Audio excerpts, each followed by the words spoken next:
अब एक बड़े अंतर से जीतने में कामयाब रहे। देखिए हॉट सीट है और बासुरी स्वराज वहां से अपनी मां सुषमा स्वराज की लेगेसी को आगे बढ़ा रही थी और देखिए अब वो बड़े अंतर से जीत चुकी है। ये बहुत बड़ी खबर इस वक्त सामने आ रही है। और देखिए और ऐसे में दिल्ली की भी 7 सीटों पर बीजेपी की नजर टिकी हुई है। चांदनी चौक को लेकर हल्का फुल्का बीच में जरूर सवाल उठने लगा था और जो रुझान आ रहे थे वो उनके पक्ष में नजर नहीं आ रहे थे। लेकिन ऐसे में अपनी जैसे एक चीज और समझाइए, जब आप कह रहे हैं कि सवाल उठने लगता है, चलिए दिल्ली का रास्ता साफ है, मध्य प्रदेश ठीक है, छत्तीसगढ़ ठीक है, राजस्थान से सवाल उठ रहे हैं, महाराष्ट्र से सवाल उठ रहे हैं, कहां बीजेपी का जो एक लूप होल रहा, जो 3 महीने से अगर वो ग्राउंड पर है तो समझने में नाकाफी साबित हुए वोटर्स का मूड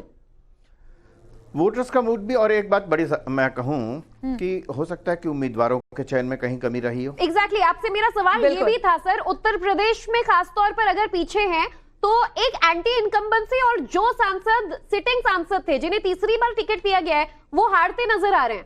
बिल्कुल, मैंने कहा कि उम्मीदवारों के चयन में भी हो सकता है कि दुष्यंत नागर जी भी कुछ कहना चाहते हैं। दुष्यंत नागर जी ये सवाल उठ रहे हैं क्योंकि हमने देखा कि जो स्थानीय लीडर्स थे अंतर से जीतने में कामयाब रहे। देखिए हॉट सीट है और बासुरी स्वराज वहां से अपनी मां सुषमा स्वराज की लेगेसी को आगे बढ़ा रही थी और देखिए अब वो बड़े अंतर से जीत चुकी है। ये बहुत बड़ी खबर इस वक्त सामने आ रही है। और देखिए और ऐसे में दिल्ली की भी 7 सीटों पर बीजेपी की नजर टिकी हुई है। चांदनी चौक को लेकर हल्का फुल्का बीच में जरूर सवाल उठने लगा था और जो रुझान आ रहे थे वो उनके पक्ष में नजर नहीं आ रहे थे। लेकिन ऐसे में अपनी जैसे एक चीज और समझाइए, जब आप कह रहे हैं कि सवाल उठने लगता है, चलिए दिल्ली का रास्ता साफ है, मध्य प्रदेश ठीक है, छत्तीसगढ़ ठीक है, राजस्थान से सवाल उठ रहे हैं, महाराष्ट्र से सवाल उठ रहे हैं, कहां बीजेपी का जो एक लूप होल रहा, जो 3 महीने से अगर वो ग्राउंड पर है तो समझने में नाकाफी साबित हुए वोटर्स का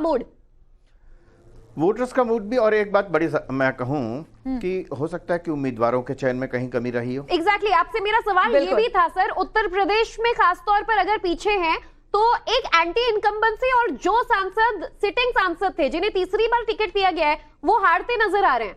बिल्कुल, मैंने कहा कि उम्मीदवारों के चयन में भी हो सकता है कि दुष्यंत नागर जी भी कुछ कहना चाहते हैं। दुष्यंत नागर जी ये सवाल उठ रहे हैं क्योंकि हमने देखा कि जो स्थानीय लीडर्स थे, कार्यकर्ता थे, वो भी कई उम्मीदवारों को जो फाइनल किया गया बहुत ज्यादा संतुष्ट नहीं थे। उनका विरोध हमने अंदर खाने में ही देखा। उसका परिणाम भी देखते हैं इस मैंडेट के रूप में। दुष्यंत नागर